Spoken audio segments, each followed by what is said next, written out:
हिंदू धर्म में गंगा नदी को सबसे पवित्र नदी माना जाता है। धार्मिक शास्त्रों में भी गंगा के महत्व और पवित्र होने का उल्लेख मिलता है।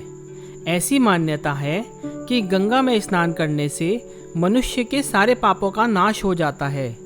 पर कभी आपने ये सोचा है कि गंगा में स्नान करने से सारे पाप धुल जाते हैं, तो वे पाप जाते कहाँ हैं और गंगा जी इन पापों का क्या करती हैं? आज इस वीडियो में हम आपको बताएंगे कि गंगा में धोए जाने वाले पाप आखिर कहाँ जाते हैं और मनुष्य किस प्रकार अपने पापों से मुक्त होता है। नमस्कार दोस्तों, कथा अमृत पर आपका स्वागत है। एक समय नारद जी गंगा जी के पास गए और उनसे यह प्रश्न किया, हे माँ गंगे, सभी मनुष्य अनेकों प्रकार के पाप करके आपके तट पर स्नान कर सभी पापों से मुक्त हो जाते हैं, परंतु वे पाप जाते कहाँ हैं और आप इन पापों का क्या करती हैं? इस पर गंगा जी ने कहा कि मैं तो गंगा जल की अविरल धारा हूँ। जब भी कोई मनुष्य स्नान करता है और अपने पापों से मुक्त होता है तो वह जल की धारा आगे चली जाती है और समुद्र में मिल जाती है और मेरे पास हमेशा शुद्ध गंगा जल रह जाता है। इसलिए आप समुद्र देव से पूछें कि वे उन पापों का क्या करते हैं।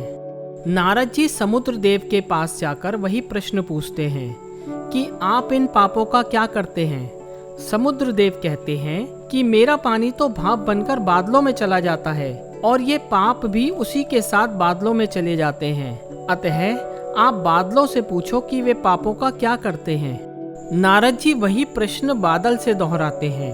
बादल कहता है कि मुझे जो भी पानी समुद्र से मिलता है मैं उससे वर्षा करता हूँ, जिसमें वह पाप युक्त पानी भी सम्मिलित होता है।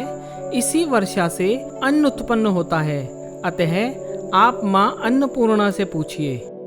अंत में नारद जी माँ अन्नपूर्णा के पास जाते हैं और यही प्रश्न पूछते हैं। माँ अन्नपूर्णा ने कहा कि वर्षा से जल उत्पन्न होता है, जिससे पृथ्वी पर अन्न फल आदि उत्पन्न होते हैं। इस अन्न में वह अन्न भी शामिल होता है जो पाप युक्त जल से उत्पन्न हुआ है, परंतु जो व्यक्ति श्रम से, सच्चाई और ईमानदारी से मेहनत करके जिस अन्न को प्राप्त करता है उसके हिस्से में शुद्ध पाप मुक्त सात्विक भोजन आता है। और जो मनुष्य दूसरों का हक मारकर, झूठ बोलकर या दुराचारी कर्मों द्वारा धन अर्जित कर अन्न को प्राप्त करता है, उसके हिस्से में वही पाप युक्त अन्न आता है।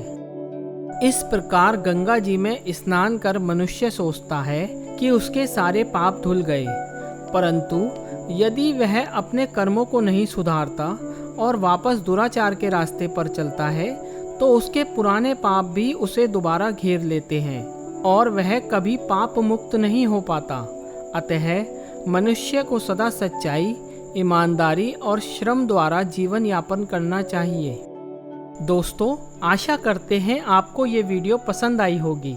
इस वीडियो को ज़्यादा से ज़्यादा शेयर करें और हमारे चैनल कथा अमृत को सब्सक्राइब करें।